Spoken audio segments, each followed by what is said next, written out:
Turn the video recording on. All right. Okay. Now I can hear you well. So, how's your practice? Yeah, it's quite nice. So the last time we talked, you told me you asked at the end if I have some questions, and I had none, and so now I wrote down all my questions that came up. Okay. So maybe just first what I discovered through the last few days. It's like, I was really focusing on the feelings that came up, and Yes. I noticed some time ago that I really have these cycles of how I feel. Like, a few days are good and a few days are bad, and it's always like cycling. And I had a few days ago, I had like a kind of a low, and I could really watch a few times how how in the beginning, when you first start to meditate, you become aware of how there are thoughts all the time, and you think like, wow, I'm really crazy. and it was like that with the feelings. Like, there was like constantly, like every second there was a new, like, this is bad, this is bad, this is bad, and I really had to let go of every single one. And then there was like some quiet for 10 seconds, and then it came on again. So that was really intense, but also really like really freeing to be able to see that, let it go.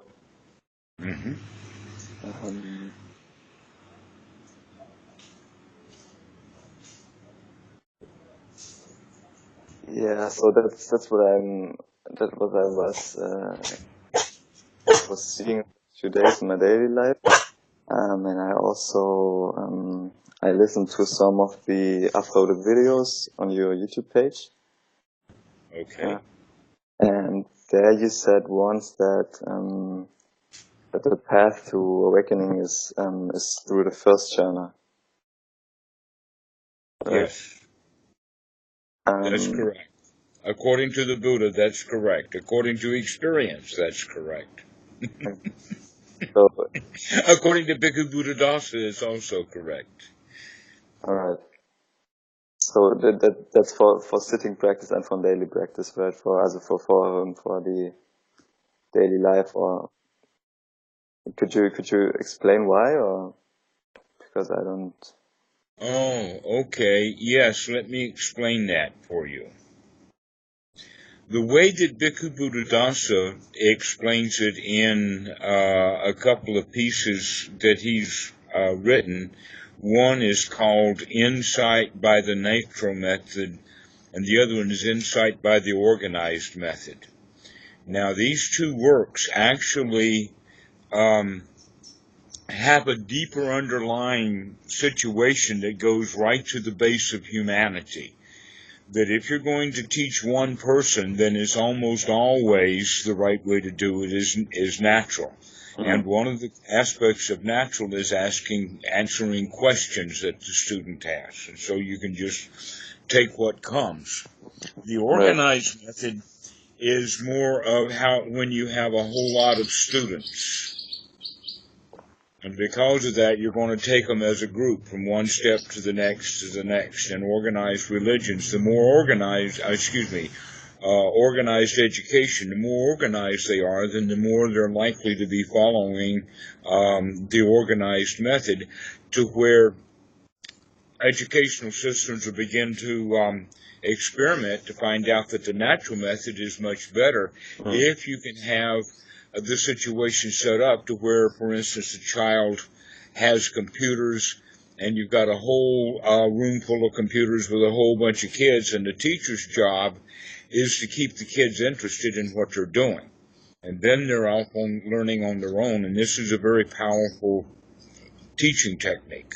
All right. So this idea of natural method versus organized method can also be seen in the way that education happens, in the sense that you give the student the instructions of what to do, and then the student goes and experiments with it. So you have, in universities, you'll have a classroom and then a lab.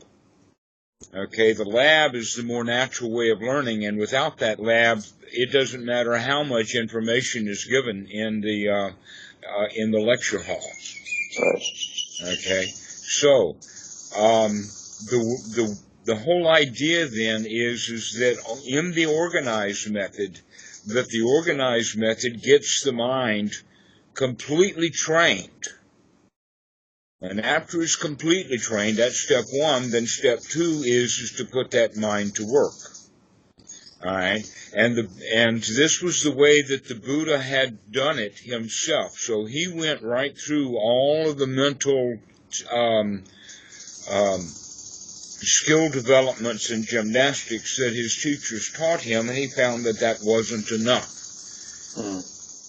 Okay. And what he decided is that there is a sweet spot, an in-between, a middle path between a mind that's too concentrated and too focused versus a mind that's scattered. And this sweet spot is called the first jhana, to where if you can get the mind fit for work, and in fact that phrase fit for work is Bhikkhu Buddhadasa's phrase, and that first jhana can... the method of reaching the first jhana is more or less the same, whether it's the organized method or whether it's the natural method. However, once the mind goes beyond the first jhana into the second and the third jhanas, there the insight that's needed cannot be done, because basically insight is the ability to connect the dots, to be able to see with this, there is that. Right. In other words, we need a mind that's focused well enough to see idiyapappajayata, but we don't want a mind that's so focused that it can't see idiyapappajayata. It might be able to see the result and see it deeply, but he cannot see the process from the end to the beginning, or from the beginning to the end. So, in that regard, the first jhana has a particular kind of thought form method to it, and it's called applied and sustained thought. That you're able to apply the mind where you want it, and you're able to keep the mind focused on that idea. Here's an example of that, being able to read a book. There are times when you can read a book, and there are times when you can't. The times when you can't is when we get distracted. Right. We'll either get distracted by something that we read, or we'll begin to think about it, or whatever like that. We get down to the bottom of the page, and as we're turning the page or so, we recognize, wait a minute, I didn't get all of that. Yeah. And not only that, we may even have the thought, I don't even want all of that. So, that's the whole idea then, is to get the mind fit for work so it can study something really valuable worth studying that's far more complicated than most books are. And yet you have to stay focused on it. And so that's the reason for meditation, but it's also possible for people in other skills to develop that ability to focus. An example of that would be someone who is in data mining, that would be poring over data, moment by moment, hour by hour, day by day, keeping his mind focused on it, because he knows that if he's got two matches that are this far apart, he's got to keep track of that kind of stuff in order to weed things out. Yeah. All right? So that kind of mind focus is what we're talking about. That's first jhana. It's a natural state. It's capable of being developed, and it's capable of students having it automatically. Or let us say that they don't have to be doing sitting meditation to develop that skill. It's a skill to be able to be focused. Now, you could go so far as to see the natural ability for the second jhana. The second jhana is also a natural state, and you'll find that in people who are doing high-speed sports. That comes back down to the time when we were hunters and gatherers. You can imagine 4 or 5 guys standing around with spears or creeping through the jungle, and then one of them spots a boar. All right? Whoever can keep his mind on that boar, no matter what terrain we go through, no matter how many tree trunks we have to crawl over, no matter how many logs we have to pass, no matter how much brush we go through, we keep that eye on that hog, and we're going to get there to him, and we're going to stab that hog, and if I don't, the whole family don't eat. Yeah. Okay? That's the kind of focus. Guess what? If that dude who's got his eye on that hog starts thinking about Aunt Susie and why she'll be unhappy if he don't get that hog, guess what? She will be unhappy. He won't get that hog because his mind wandered away from the task. Right. You can also see that in road racing, especially Formula One racing, where you've got to know that circuit, but you not only have to know that circuit exactly the way it is when the race starts, you got to know that circuit every time you go around that circuit. You've got to revisit, remake the map, continue exactly what's going on, and if some old lady runs out in the middle of the road, you do not have time to have the thought, lady, you're not supposed to be here. If he has that thought, he'll kill her. Yeah. He needs to instead be on his toes to get around it and not have it. And so that's why there's also, with that quality of chasing or high speed, that's the same bodily sensations that begin to happen in second jhana. Okay. Okay, and in the Pali, these things are called piti, and are wrongly translated as rapture. Rapture is absolutely the wrong word to use. Okay, you can imagine. Probably a better word would be thrill. Yeah. Okay, a thrill sensation. Wow, and I can feel it. I can just talk about it, and here it comes. All right, but any road racer who's been doing that and knows those experiences and those feelings, he can think about them and create them too. So you say like the first jhana compared to the second is more like a laid back vibe to it, right? Not like chasing it, so more like a broader sense of. Exactly. So the mind is focused, but it's not focused narrowly. In fact, that's the very way of looking at it, because the third jhana is even more narrow, and by the fourth jhana, we're focused completely within the mind, and the body is gone. Yeah. Okay. And in fact, there's a process of the body going away when they're talking about infinite space. The body will feel like it's 60 feet tall. You feel like you're floating in the air. And those are the last remnants of all sensations of the body. And then the body is just, and these things happen naturally. And when they do, it's called out of the body experience. Okay. Mostly that happens when the body is in really, really bad shape, traumatized, perhaps drugged up. And in fact, there's, within the Wiccan religion, they actually have, especially for women, drugs that they can use to rub the genital area in order to put the witch into that kind of out-of-the-body experience kind of state.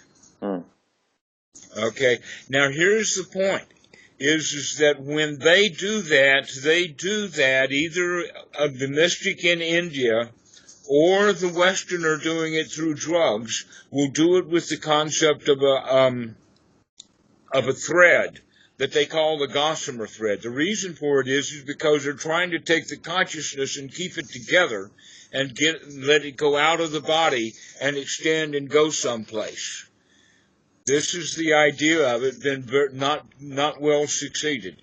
The way that the Buddha would look at it is, oh no, you're going to let your consciousness expand. You're not going to keep it tied in on a thread. You're going to go out. So when your consciousness contracts, it will come back. Okay, so that's why they call it expanding consciousness. All right. But basically the expanding consciousness is really expanding inside the mind, because it's not expanding through the sense doors. Mm. Okay, because the sense doors with the body have been closed off in those high states. Okay, now they may be states that some people hear these descriptions and say, that sounds very exciting or inviting. I'm going to go do that. And others will say, oh, gee, I haven't been able to do that yet, but maybe I'll get it.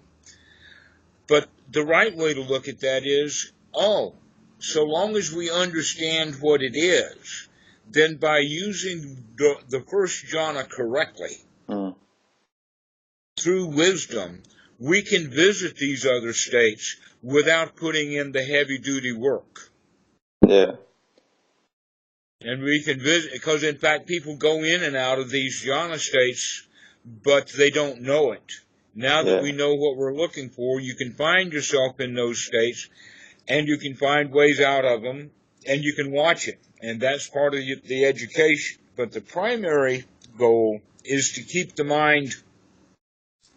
And in fact, you could go so far as to say, even when you're doing that, you still have that function of the first jhana, that you can apply the mind to what's going on and keep the mind focused there.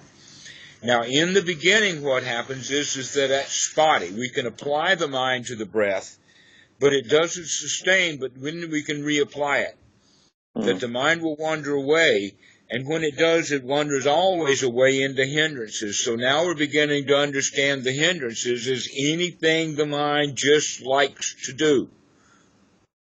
Yeah.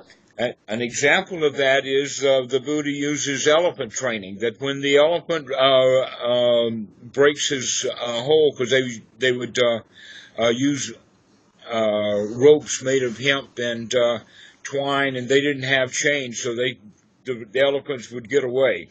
Yeah. And when the elephant would get away, they would always go back to their favorite place. So when the men want to go get the elephant, they know where he's going to be within a very short area. The elephant always goes home.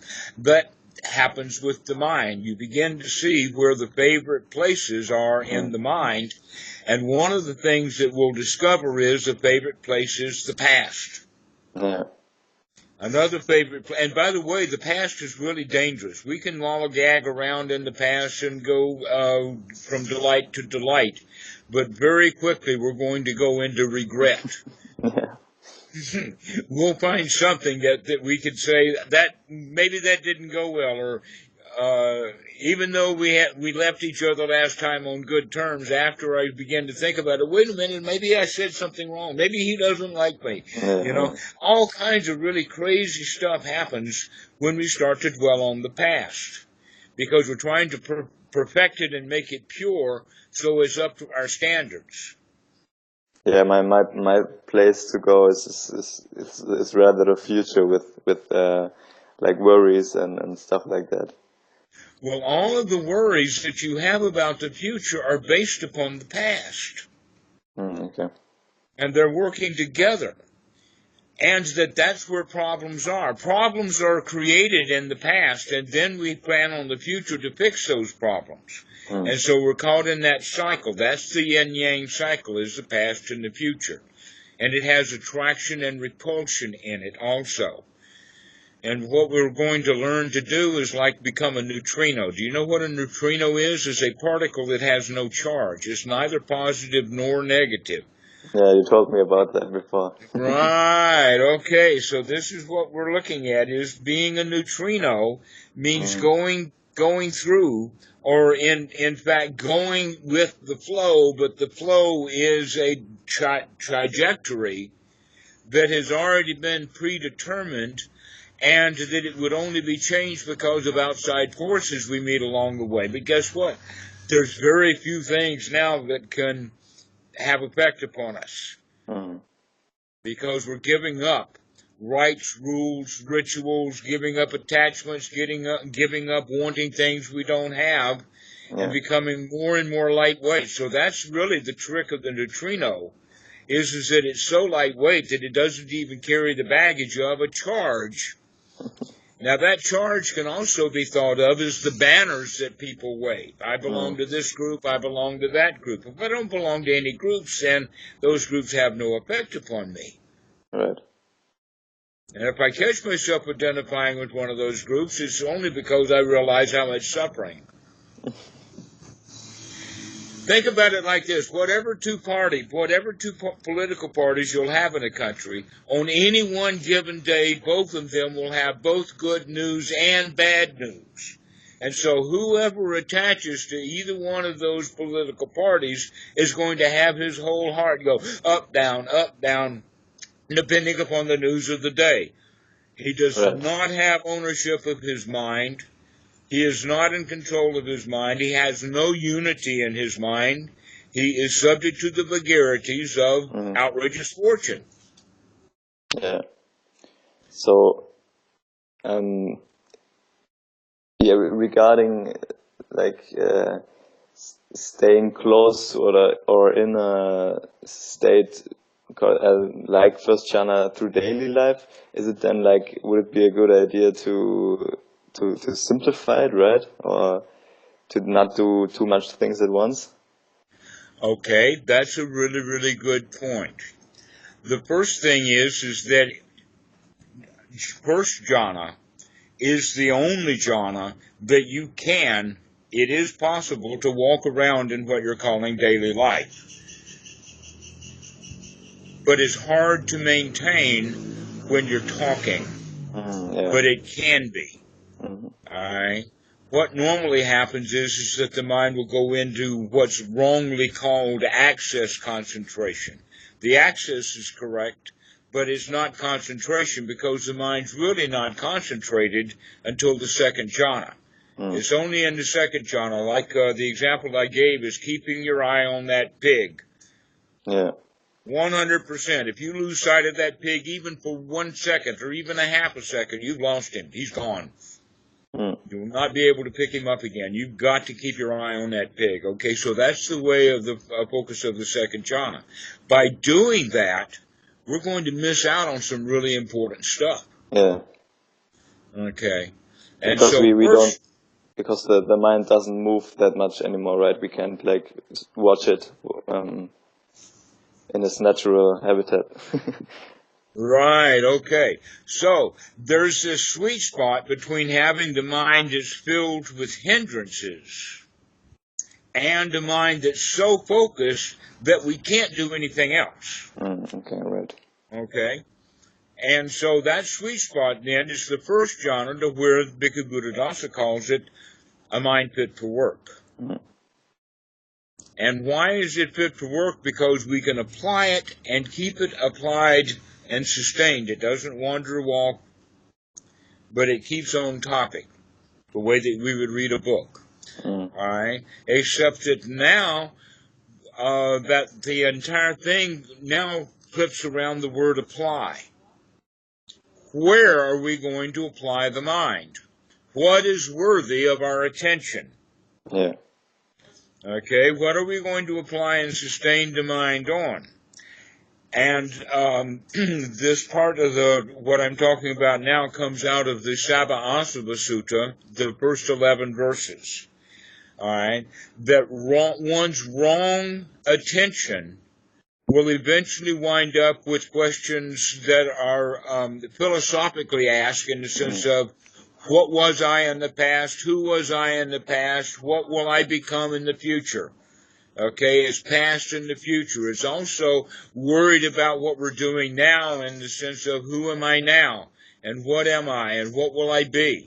Okay, it's all the que sera questions. And we get stuck into those things, past and future, but we can recognize that we don't have to do it with just asking the que sera questions, that in fact any time that we're dwelling in the past, any past actions, there's the me that's there in that past. Who was I in the past? What was I seeing in the past? All of my memory has a focal point of me. All right? And exactly the same thing happens with future thought. But this present moment allows us to be selfless, as well as also able to focus and see what's going on. So, instead of dwelling on the past and the future, which is what normal hindrances are, we're going to put the mind to work looking at that which needs to be looked at, what is worthy of one's attention. All right? And those same questions of who am I can be asked differently. And that the way to ask the question correctly is, what is suffering? What is the nature of suffering? This is suffering. In fact, we talk about it like this. This is suffering. This is the cause of suffering. This is the end of suffering. Okay? Because we say this is the cause of suffering. It's pointing at your own mind. All right, so now we've got a new way of focusing. We're actually changing our attitude. The attitude that has to do with the past and the future and who am I and what was I and all of that also has a quality of it of victimhood. Yeah. Of saying that it was somebody else's fault. Or I need to fix this conversation, that it somehow got broken. They said something and I said this, and now the conversation is over and I should have said that. Yeah. All right? And so this is kind of a victim's position, the one who thinks that something has to be fixed, that things aren't good enough right now. Mm-hmm. But when we're in that first jhana, recognizing suffering and the cause of suffering, we realize that, it's not a problem that makes me suffer. It's me calling a situation a problem. That's what causes the suffering. Right. And so we begin to have an attitude change.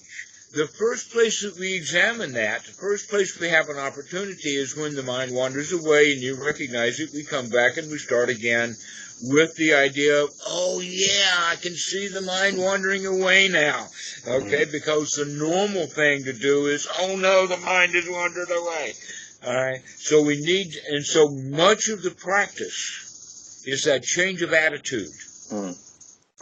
From a negative attitude of something's wrong with the world, it's broken in the past, it's broken in the future, it must be broken now, into the idea of, wow, look at that.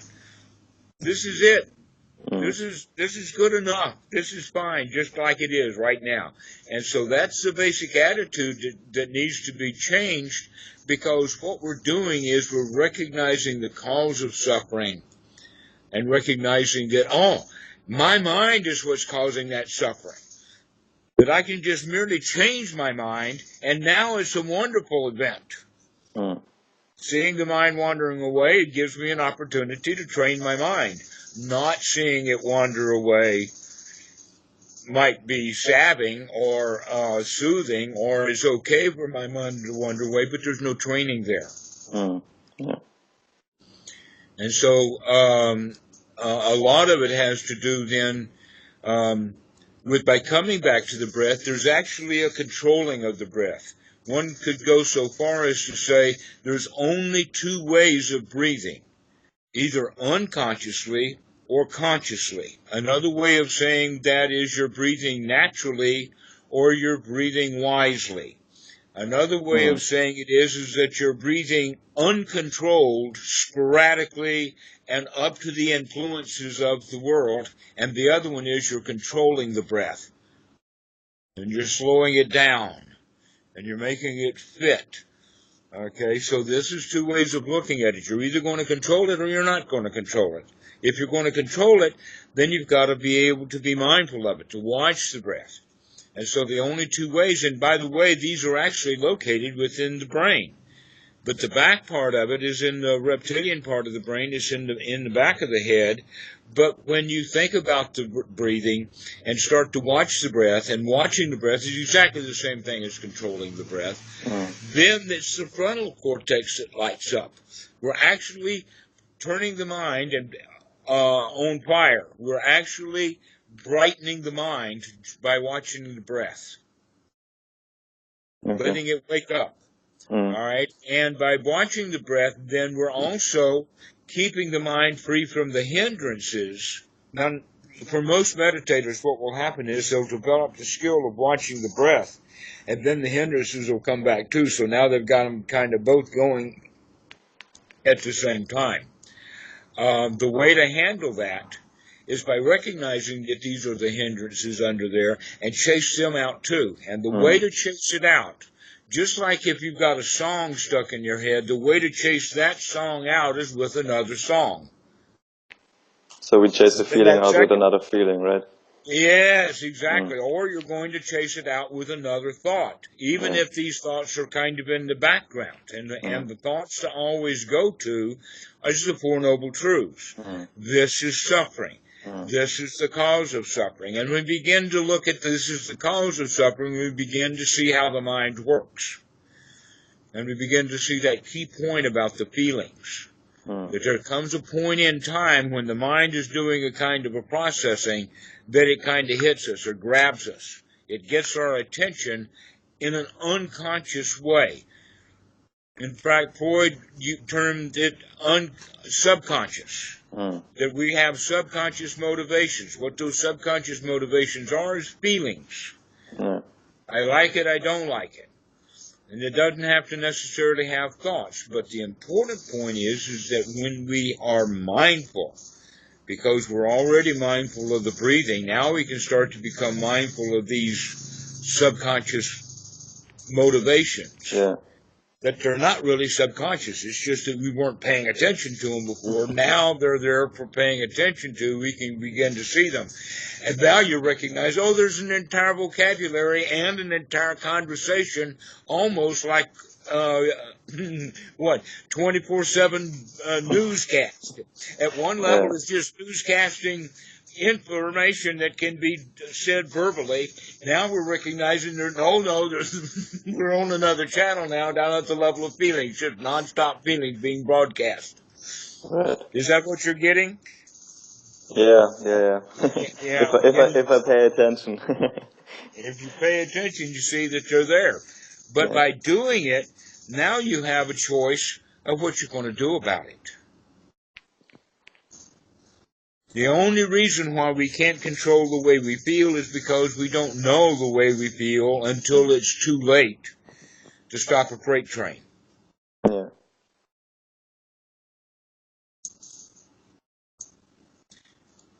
In fact, at one time it was demonstrated to me. It was done with a big coin, a 50-cent piece, way years ago. I haven't seen one in so many years. But we were on the railroad siding, and this was the Boy Scouts, and the teacher said, "Okay, guys, can you push this railroad car?" And so everybody got behind it, and he started pushing him. And then we pushed it back, and he says, "Okay, do it this way." And he took a 50-cent coin, and he put it under the wheel. And then he said, "Okay, guys, let's push this train." We couldn't push it. That coin, now, if that train had been running at high speed, it would have mashed that coin, and it would have flipped off in the air in little bitty pieces at high speed. That's why feelings are best known when they're new. When they're just getting started, they're much easier to manage. Once the feelings are really big, we'll actually go into denial. When two guys are really, really angry, and you can say, "What are you guys angry about?" And both of them say, "We're not angry. We're just having a polite conversation. Get out of here."